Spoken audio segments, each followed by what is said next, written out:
Vamos falar um pouco agora sobre funções em Haskell, que são o elemento central da linguagem Haskell. Tudo que você quer fazer como Haskell, você tem que pensar em termos funcionais. Está aí o nome do paradigma funcional, pensar em tudo como se fosse funções. Então, uma função, ela é o elemento core, certo? Central da linguagem Haskell que você vai usar para descrever qualquer computação que você precisa, tá? Funções em Haskell são baseadas numa teoria chamada de lambda cálculos, tá? Que nós vamos comentar um pouco sobre essa teoria também nas aulas futuras, tá? Para que a gente consiga compreender, certo? A teoria matemática sobrejacente da função. A rigor, qualquer linguagem de programação ela é baseada lá no lambda cálculos, certo? Lambda cálculos ele é o cálculo de funções. É uma teoria matemática muito simples, tá? Que explica toda e qualquer função que é computável. Tá? São consideradas também funções em Haskell como funções de alta ordem. Aqui é um conceito novo, em que função de alta ordem é uma função que ela pode ser passada como parâmetro e ela pode ser retornada também como resultado de outra função. Ou seja, função de alta ordem, no conceito de função de alta ordem, uma função ela é um tipo de dado manipulável como qualquer outro tipo de dado, certo? Que pode ser manipulável por funções. Tá? Isso daqui traz um poder de abstração muito maior, tá? E amplia muito a forma de como a gente pensa funcionalmente. E aqui também, funções em Haskell traz à tona, né, algo que é bem intrínseco do raciocínio num paradigma funcional, que é recursão e pattern matching. Tá?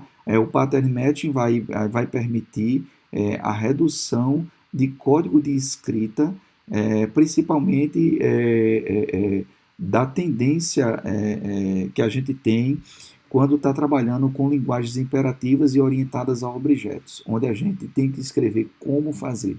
O pattern match ajuda muito a gente a escrever o que fazer. Tá? E a recursão é a forma que a gente tem de trabalhar dentro do paradigma funcional para poder implementar iterações ou repetições. Certo? Não se faz uso de estruturas de repetição como for ou while em linguagens dentro do paradigma funcional, tá certo? E sim o raciocínio recursivo, que traz uma outra perspectiva, forma de olhar, né, e pensar sobre comandos de repetição. Então está aqui um exemplo de uma função. A minha função add recebe um inteiro, outro inteiro e me retorna um inteiro. Isso é o que corresponde à declaração da função. E aqui está a definição da função contendo o seu corpo, a sua computação. A função add recebe dois parâmetros e retorna esse resultado, que é uma operação aplicada aos dois parâmetros. Tá certo? Isso daqui é a definição da função. Normalmente, quando trabalhamos em Haskell, a gente se preocupa em definir o corpo da função. Essa parte do tipo da função é a inferência de tipos, o compilador já nos dá isso automaticamente. Uma coisa que é interessante em Haskell é a gente saber distinguir, distinguir Haskell, né, a notação que a gente escreve em Haskell, da matemática. Embora Haskell seja uma linguagem puramente baseada na matemática, tá, a gente precisa fazer uma analogia, certo? Mas ter em mente como fazemos uso da notação para que não tenhamos erros de compilação, nem de sintaxe, nem de semântica. Tá? Então, na matemática, a aplicação de uma função ela requer que nós envolvamos o argumento dessa função entre parênteses. Já na linguagem funcional, não, tá certo? Uma outra coisa que é interessante, funções devem começar como letras minúsculas, nomes de funções, tá? E aqui sempre tem um espaço entre a função e o seu parâmetro. Se a função tem dois argumentos, a gente coloca os argumentos, certo, a seguir do operador da função, certo? Se quisermos, poderíamos também fazer, agrupar a função aplicada aqui ao x. Se a função tem dois argumentos, ela aplicada ao x, ela não fornece o resultado final, certo? Porque ela ainda é incompleta. tá? Mas a gente poderia agrupar essa função aqui, aplicando ela ao primeiro argumento. Isso vai me produzir uma outra função que ainda precisaria do segundo argumento para poder produzir o resultado final. Tá certo? E também a gente pode fazer uso dessa função no formato infixo dela. Aqui um exemplo, uma função que é utilizada na matemática, composição de funções, tá? Nós fazemos isso deixando explícito que primeiro a função g vai ser aplicado ao x e em seguida a função f vai ser aplicado a esse resultado daqui de g aplicado a x, tá? Aqui é função também com mais de um argumento, onde o segundo argumento é uma outra função. Nós usamos o parêntese para explicitar que primeiro precisa ser aplicado a função g e a função y. Tá? Aqui é a função x vezes a função g, tá certo? Nós deixamos explícito, certo? Que aqui em Haskell nós aplicamos f a x, em seguida multiplicamos o resultado, né, dele pelo resultado da aplicação de g a y. E aqui eu tenho um exemplo da matemática que a função é aplicada ao a e o b e o resultado disso é somado com c, d. Na matemática isso daqui é uma multiplicação. Então, em Haskell nós temos a aplicação de f de a a b, f aplicado a a e b, tá? Somado com c vezes d. Se eu omitisse aqui essa multiplicação, seria a aplicação da função dc ao parâmetro d, tá certo? Então, é preciso ter esse mapeamento daí, essa distinção e esse mapeamento da matemática para Haskell. Aqui está um exemplo de função f aplicado a a mais b, certo? Que isso poderia ser escrito como f aplicado a a mais b, certo? Automaticamente em Haskell, ele já tenta agrupar daqui a aplicação de função, ela tem precedência a ser executada primeiro do que o operador de soma, tá? Então seria a mesma coisa dessa. Entretanto, se eu quisesse realmente aqui refletir que na matemática seria f aplicado a a mais b, tá certo? Eu teria que deixar isso explícito, tá certo? Então em Haskell, essa expressão daqui, ela é diferente dessa expressão daqui. Tá? Por quê? Porque essa aplicação de função daqui, ela vai ter precedência sobre o operador de soma. Aqui está um exemplo, né, de funções também sendo definidas já utilizando pattern matching e recursão. Tá? A função fatorial aqui, se ela é aplicado a 0, ela produz o resultado 1. Se ela é aplicado ao n, certo? Ela tem a seguinte computação, n vezes o fatorial aplicado a n menos 1. Então, observa-se aqui a definição recursiva, onde nós temos o caso base e o caso indutivo, onde o caso indutivo para um n ele é destrinchado, certo? Ou faz uso da mesma função aplicada a um caso mais simples, em que a cada diminuição de 1 do parâmetro, essa aplicação se aproxima do caso base, isso é importante para a recursão, tá? Como também foi feita a definição da função fatorial sem utilizar nenhum comando de decisão, tá? Através do pattern matching é possível fazer essa definição. E aí o compilador já resolve o problema para a gente quando for utilizar. Notem que aqui nós dizemos o que fazer, nós não dizemos como fazer, que é o caso das linguagens imperativas e orientadas ao objeto. Aqui é só para mostrar um exemplo de que a função fatorial ela poderia ter sido declarada também com comandos condicionais. Tá? A função fatorial aqui de um número, se acontecer de n for igual a 0, tá? Então eu retorno 1. Se não, eu retorno n vezes fatorial de n menos 1. Essas três linhas de código poderão ser substituídas, tá? Utilizando o pattern matching, como foi mostrado aí anteriormente. Também seria possível definir a função fatorial utilizando comandos guardados. Está aqui um exemplo. Fat de n, certo? Se acontecer de n for 0, retorna 1. Se n maior do que 0, n vezes fat de n menos 1. Tá? Então, existem diversas formas, minha gente, de resolver um problema em Haskell. Tá? Dependendo da habilidade de vocês, vocês podem utilizar uma ou outra forma. É interessante ter em mente sempre que, no paradigma de funcional, tá? Evitem estar utilizando comandos que são comuns, que são mais comuns de serem utilizados no paradigma imperativo ou OO, tá certo? Procurem fazer uso do poder da recursão e de pattern matching também. Até comandos aqui com guardas são uma forma diferente de se resolver o problema sem utilizar explicitamente if, then, else, tá certo? Mas procurem fazer uso sempre de recursão, pattern matching e, na sequência, comandos guardados. Só então procurem fazer uso de if, then, else.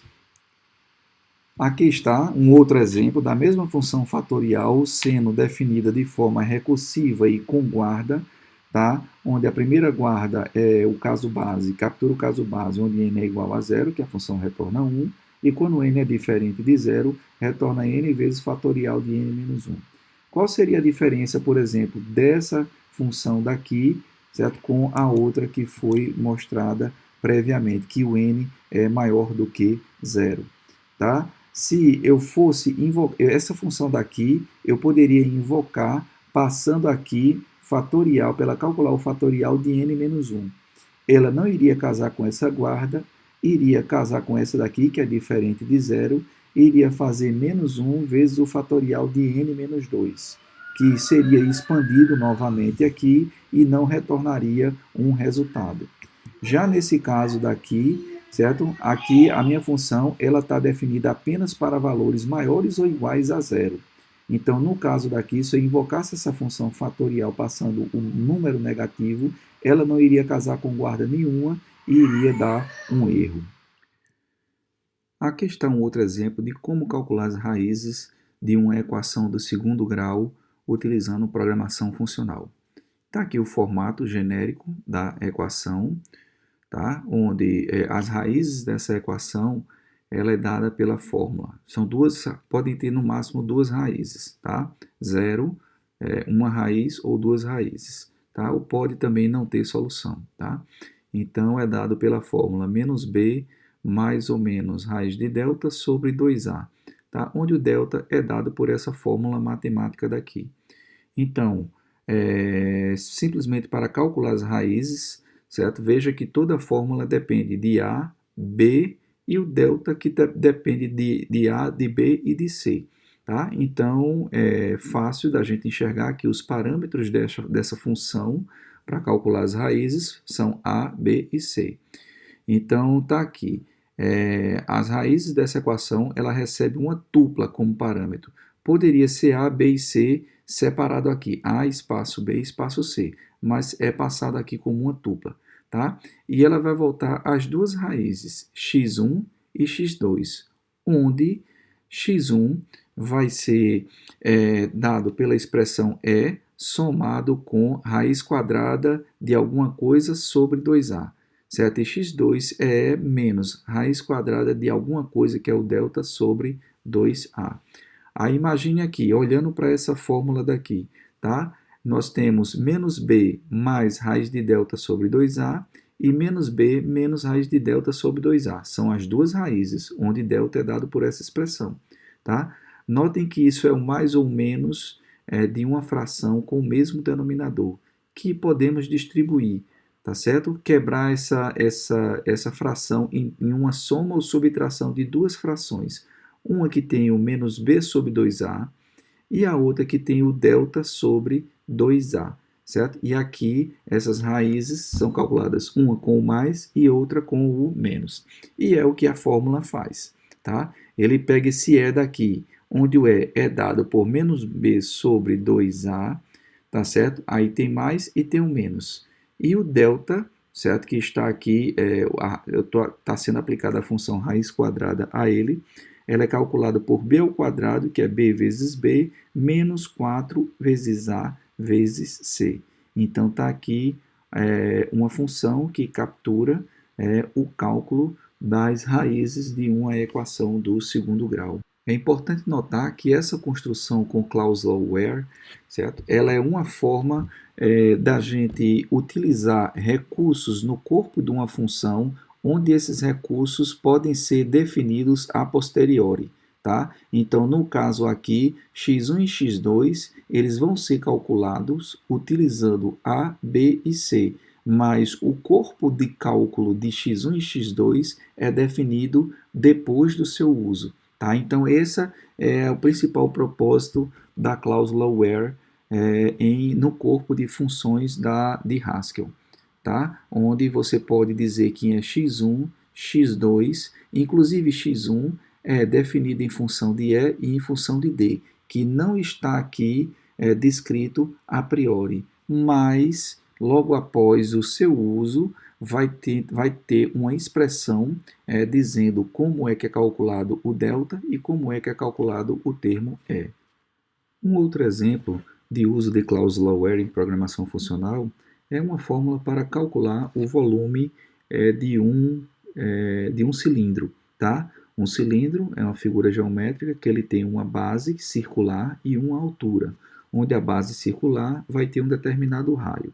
Tá? Então, volume cilindro, uma função, tá? Ele vai receber o raio e a altura, e vai ser igual a área da base, certo? Vezes a altura. Porque eu não sei quem é a priori a área da base, mas posso dizer com a cláusula where que a área da base, né, ela vai ser a fórmula da área de um círculo, que é π vezes r ao quadrado. Podemos aqui adotar π como 3,14 vezes r ao quadrado, que pode ser descrito como r vezes r, ou então r elevado ao quadrado. Esse operador em Haskell é possível também, tá? Vamos colocar r vezes r para deixar bem explícito. Então, essa seria a fórmula em programação funcional para calcular a área o volume de um cilindro utilizando a cláusula where.